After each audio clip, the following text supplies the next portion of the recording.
If we may find a city where one was considered impossible to exist, it may well write a whole new chapter in human history. I think early on I read Sherlock Holmes stories, and I think they left a profound impact on me. I always feel more like Dr. Watson than I do like Sherlock Holmes, the person kind of bumbling through life trying to make sense of it, which is what I think all of us are. None of us are Sherlock Holmes. He was some superhero.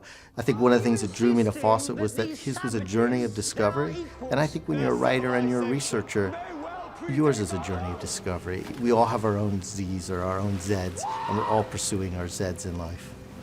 The flash! What a flash! Woo! When I began the expedition, I really didn't know what I would find.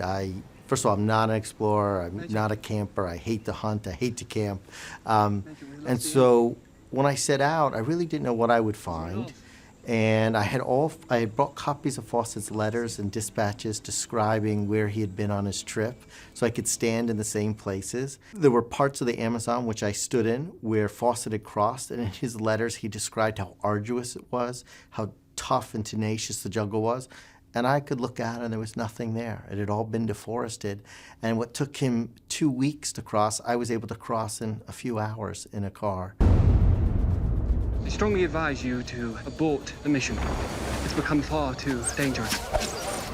Many of the same forces that Fawcett had described, the same tragedy of this clash between settlers and the indigenous communities, the suffering from disease, the assault upon their lands, are still playing out. They're different, but they are still playing out.